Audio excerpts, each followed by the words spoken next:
Hello जी, राम राम जी। कैसे हैं आप सब लोग? आई होप कि आप सब बढ़िया होंगे। तो वेलकम करती हूँ अपनी एक और नई वीडियो में। तो भाई यह वीडियो है शाम की और यहाँ पे मैं कर रही हूँ कटिंग। तो ये सेम कस्टमर के दो सूट थे, एक कस्टमर के सेम दो सूट थे। तो नॉर्मल जो बिना लाइनिंग वाला था वो मैंने पहले कट कर दिया था, फिर मैंने इसके ऊपर रख के और इसको कट कर दिया लाइनिंग को, फिर इस लाइनिंग को इसके मेन फैब्रिक पे रख के कट कर दिया। तो जब सेम किसी के सूट होते हैं ना तो ऐसे ईजी हो जाता है काम करना। थोड़ा सा 10 15 15 20 मिनट का टाइम बच जाता है हमारा, ठीक है। तो मैं तो कोशिश करती हूँ जिसके भी कस्टमर के, अगर एक कस्टमर के 2 3 4 जितने भी सूट होते हैं ना इकट्ठे ही निकाल दूँ। लेकिन ऐसा हो कि भाई काम ज़्यादा है और सबको सूट चाहिए हैं, फेस्टिवल का टाइम है, तो भाई एक एक दो दो ही मिलता है। तब तो भाई ये होता है कि भी चलो जो फेस्टिवल के वो दे देते हैं, बाकी बाद में दे देंगे। ये चीज़ रहती है, ठीक है। तो ये कि हमारी दादी के सूट थे और इनको मैं कटिंग कर रही हूँ। इसके बाद में मैंने एक और सूट कट किया है, उसके बाद में कुछ 2 पैंटें कट की हैं। तो मतलब मेरा कल का कटिंग का काम जो भी है सारा कंप्लीट कर दिया है मैंने। तो भाई एक कल वाली वीडियो पे 2 3 कमेंट है, पहले वे पढ़ूँ उसके बाद आप तो कुछ बात करूँगी। एक बेबे का कमेंट है, हेलो दी, मुझे बहुत आलस आता है। मैंने अपना सूट 10 दिन हो गए कट किया था, अगले दिन मैंने सलवार बनाई थी बट उसके भी पहुँचे तक नहीं बने और सूट भी स्टिच नहीं होया है, और कोई ट्रिक बताओ। मतलब इसकी क्या ट्रिक होगी, मैंने नू बता दे। 10 दिन तो ये सूट रखा है, ए राम, तुम के कर कमान होगी, हद करो हो। फिर तो मेरे ख्याल तक खाली अपने अपने सूट बनाओ हो, शायद कस्टमर के ना बनाते, मेरे ख्याल तक जहाँ तक मेरा सवाल है। क्योंकि ऐसा जब होया करे जब हम सिर्फ अपने अपने सिल है, क्योंकि अपने अपने सिलन में तो मेरे भी पड़े रहा करते। लेकिन अगर आप कस्टमर के बनाओ हो तो भी अगर आपका सूट पड़ा है तो फिर वो भाई अपना जो 2 रुपये का लो वो है उस चक्कर में पड़ा है कि भाई अपना छोड़ दे कस्टमर का बना दे। क्योंकि मेरे भी ऐसे ही पड़े रहे हैं। लेकिन आपने 10 दिन पहला सूट कट किया था, उसके बाद में कोई मशीन पे ही नहीं बैठे हो तो बात गलत है, ठीक है। देखो मेरा अब पीछे मैंने एक सूट दिखाया था, आप तो कई बार बताई भी थी, मेरा कम से कम 15 20 दिन पड़ा रहा मशीन पर कटा हुआ वो सूट। कई दिन में जाकर बना क्योंकि टाइम ही नहीं लगा था। क्योंकि हम काम करने वाला ना है ना, 2 रुपये का लो भी सा हो जावे कि अपना बनावा इतना चल कस्टमर का बना दे और हम अपने जब बनावा जब टाइम हो हमारे दो या भाई कम बर्डन रहा है, ठीक है। या फिर हम अपने खाली अपने अपने सिल है जब पड़े रह सके हैं, जब अड़कस आ जावे है, मानू इस बात ने कि भाई ना मतलब मशीन पर बैठने का जी ना करता। लेकिन फिलहाल वो दिन टाइम पहला था, पहला सिलाई कम थी तो भाई सिलवा लिया करते थे। ईव तो भाई सिलाई सूट सस्ता पड़ जावे, सिलाई महंगी पड़ा है, तो इस करके तो आपने बिल्कुल भी आलकस नहीं आना चाहिए अपना सूट सिलने में। तो नहीं सोचो भाई मेरे पैसे बचेंगे जितने मैं एक सूट की बाहर सिलाई दूंगी, क्योंकि आजकल सूट भी तकरीबन सारे ही से आ रहे हैं, उन पर हमने अस्तर लगवाने पड़े हैं। तो ये जितने में अस्तर पड़ जाए उतने का तो सूट आ जावा। इब कई बार नु कह देवे हैं सूट तो यो 900 का है, 1000 का है, 1100 का है। इब इसमें दोनों हम अस्तर लगवा कर थोड़ा बहुत कुछ डिजाइन बनवा देवा तो वो मामला तो सूट तो महंगा पड़ जावा है। तो भाई उसमें हमारी गलती थोड़ी ना है। इब आप 5000 के सूट में भी अगर अस्तर लगवा रहे हो दोनों में, वो भी हमने उतना ही पड़ा है, उसकी तो आप लोग हमने सिलाई ज़्यादा नहीं देते हो। और जो सूट आप 1000 रुपये में ला रहे हो उसमें अस्तर लगवा कर डिजाइन बनवा रहे हो वो आपने 12 1300 1400 रुपये में पड़ जावा है। तो उसमें भी हमारी गलती नहीं है, ठीक है। जैसा काम करवाओगे वैसे पैसे लगा है। तो इब सेम जो 1000 रुपये का सूट लोगे उसकी भी वही फुल लाइनिंग की 1000 रुपये सिलाई है, और जो आप 10,000 का सूट लोगे फुल लाइनिंग उसकी भी वही सिलाई है। और सोच के देखो जो 10,000 का सूट होगा वो कोई ऐसा वैसा सूट तो होगा नहीं, उसमें कितना सारा काम होगा, उस काम ने मैनेज करना, उसमें भी हमने कोई फालतू पैसे नहीं देता कि भाई मैं इसमें हाँ नू रखेंगे बेबे महंगा सूट है देख के सीमिए नू करिए, ये सिलाई में बार्गेनिंग कर लिए, थोड़े पैसे कम कर लिए, नू कर लिए नू कर लिए। 10,000 का सूट लेती आना कोई नहीं सोचता हाँ क्यों 10,000 का सूट ही में 1000 रुपये हम कम का सूट ले लेवें और सिलाई में हम पैसा लगा देवें। सिलाई वाला तो इन बार्गेनिंग करनी है, ठीक है। लेकिन भाई जो जितना काम और जितनी मेहनत है उतना ही पैसा ले हुआ है, कोई फालतू ना लेता, ठीक है। फालतू लेकर कि जाना है और ना कोई देता फालतू, पूरे दे देना अपनी मेहनत के, भाई बहुत बड़ी बात है। तो बेबे आलकस की बात तो इसी है, अगर कुछ करना है तो इस आलकस न छोड़ दो, कुछ ना दे रहा आलकस में। एक बेबे इससे पर कमेंट कर रही, मैं तो 6 महीने में एक सूट, तो फिर बाण तू भी मन इसी अलग है जो कि सिर्फ अपने अपने सिला है, मन ना लागता तो प्रोफेशनल है। अगर प्रोफेशनल है तो भी टाइम नहीं मिलता होगा, चाहे तो फिर जाए तो सिला है तू अपना 6 महीने में एक सूट। इन दोनों चीज़ा में तो एक हो सकते हो। पर नू बताया करो ना कि भाई हम अपने भी सिला है, अब और की सिला जाए तब ना टाइम ना मिलता, या भाई काम के बारे टाइम ना मिलता। जब तक मैं समझ पाऊंगी ये मैंने के बेरा थारा क्यों लग गया 6 महीने में एक सूट क्यों सिला है। या तो वह मेरे वाली कंडीशन है जो मैं सिलाई करने बुटीक करने तो पहला थी मेरी कि कई कई महीने की सूट पड़ा रहा अगर ताड़कस में, या तो वो है। अगर वो है तो फिर तो भाई थारी या प्रॉब्लम सॉल्व नहीं हो सकती, या जब होएगी जब तुम थोड़ा सा और भी किसी के सिलने लग जाओगे ना, जब हो जाओगी, जब तुम न्यू बाट देखोगी को डाना मैंने टाइम मिला को डाना मैं अपने सूट सिल लो। दूसरा कमेंट है कि बेबे का तन्नू अगर लाइनिंग वाले सूट में बॉडी मेजरमेंट में 3 लूजिंग करे तो विदाउट लाइनिंग वाले में 2 इंच लूजिंग लेने से ठीक रहेगा क्या? ना बाण 2 तो कम हो जाओगा। अगर आप 3 की लूजिंग लेते हो, लूज करके मेजरमेंट लेते हो, 3 की लूजिंग लेते हो ना, तो लाइनिंग वाले में बिना लाइनिंग वाले में भी 3 की ही रखनी। लाइनिंग वाले में आपने थोड़ा थोड़ा यानी कि 1.5 पॉइंट एक्स्ट्रा दोनों तरफ से बढ़ा देना, उस समय फर्क पड़ जाओगा। दीदी विमल वाले अस्तर भी धोना पड़ता है प्लीज बताना। कॉटन के सारे अस्तर धो के ही लगाती हूँ बहन। एक वो कपड़ा होता है ना जो वो थोड़ा महंगा आता है, क्या बोलते हैं उसको भाई, वो थोड़ा मोटा सा होता है, वो मुझे अभी याद नाम है, कैमरिक कॉटन, उसको धोने की ज़रूरत नहीं होती है। बाकी विमल का हो चाहे किसी भी चीज़ का हो, कॉटन के कपड़े सारे धो के, मैं तो धो के लगाती हूँ।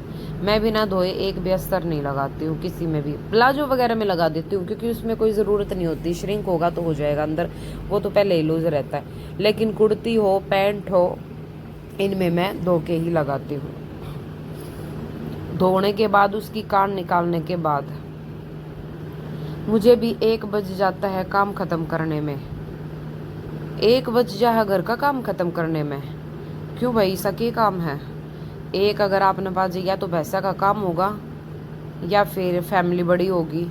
लेकिन फिर भी मतलब मान लो अगर आप 6 बजे भी उठो तो 1 बजे तक के करते रहो, बहुत ज़्यादा टाइम हो जाओ भाने एक का तो 1 बजे तक। तो वैसे तो देखो काम पूरे दिन ख़त्म ना होकर देते, अगर आप लागे रहो ना तो पूरे दिन रोज के काम ख़त्म ना होकर देवे।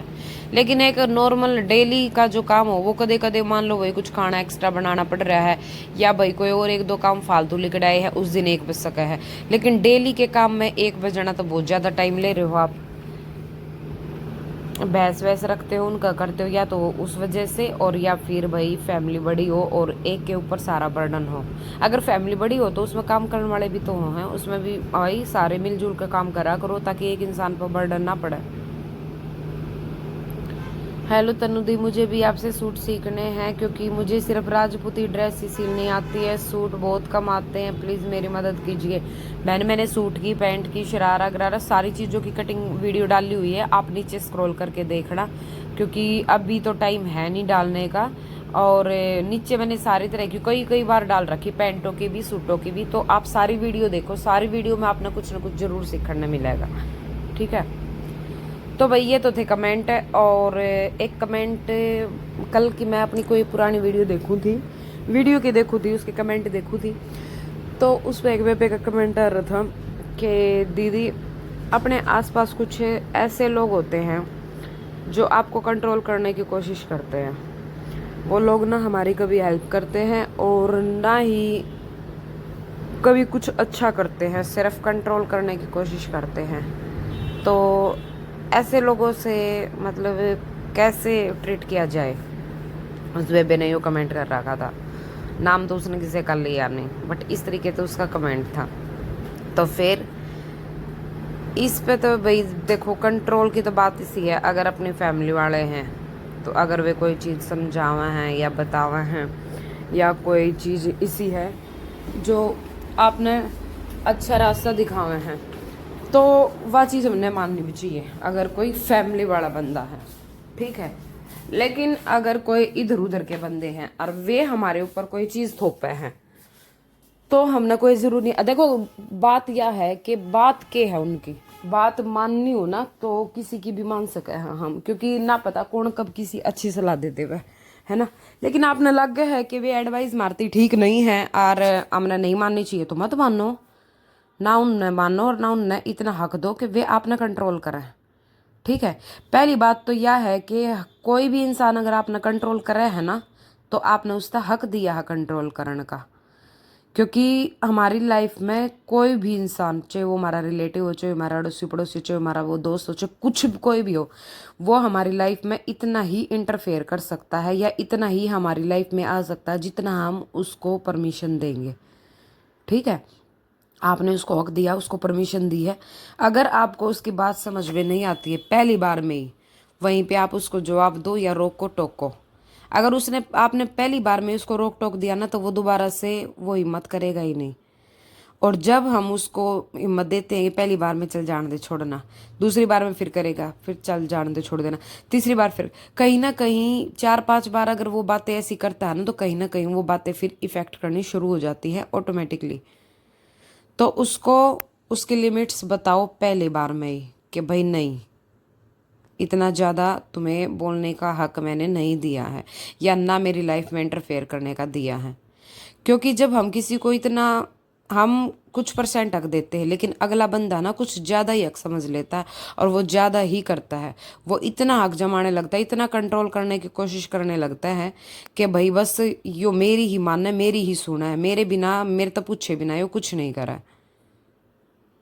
और वे ऐसे लोग ऐसे हुए हैं जिनकी, उनकी खुद के घर में कोई वैल्यू नहीं होती, खुद के घर में उनकी कोई सुनवाई नहीं होती, ना वे खुद के घर में अपना कंट्रोल कर सकते हैं, वे दूसरा पर अपना कंट्रोल या हक जता सके हैं। तो किसी ने भी इतना हक मत दो कि कोई थारे ऊपर कंट्रोल कर सके। आपकी अपनी लाइफ है, अपने लाइफ में अपने डिसीजंस खुद लो। और देखो, कुछ उम्र होया करे भाई, चलो जैसे ही वे नई नई कोई शादी करके आवा है, उन्हें इतना ज्ञान ना होता भाई सासरे का, तो भाई वे चलो कोई चीज़ समझावा है, समझनी भी चाहिए, देखनी भी चाहिए, करनी भी चाहिए। लेकिन कुछ टाइम के बाद खुद में भी अकल आ जावा, खुद भी अपने इतने एक्सपीरियंस हो जावा है कि हमने उनके भी बात, कुछ चीज़ ठीक लागे, कुछ चीज़ गलत लागण लाग जावा है। तो वे गलत क्यों लाग गया हमने? क्योंकि हमने इतने साल में वे चीज़ देख ली और कर ली, तो वे गलत लग गएंगी हमने अगर गलत होंगी तो। शुरू में ना पता चलता हमने उन चीज़ा का, सेम वही चीज़ा का, क्योंकि उस टाइम पर हमारी गला हुई है ना, हवे हुई है पहली बार। बहुत सारी चीज़ देखो ऐसी हुआ है जो शादी के बाद पहली बार हुआ है। शादी के बाद नू लगा लो लड़की कती कोरा पन्ना रवा है, उस पर जो परिवार वाले लिखेंगे वो ही लिखा जाओगा। क्योंकि ना उसके मायके का याड़ा कुछ चाल है और ना वे चालन देवे, तब वे अपना चलावेंगे, तो जो वे उस पर लिखेंगे ना वो ही लिखा जाओगा। वो तो कुछ साला मचाल का पता चला है कि यह चीज़ मारे मारे मारे थी, वो कंट्रोल है मारे मारे थी, वे रूल रेगुलेशंस है उनके खुद ती नहीं है, उनकी खुद की औलादा ती नहीं है।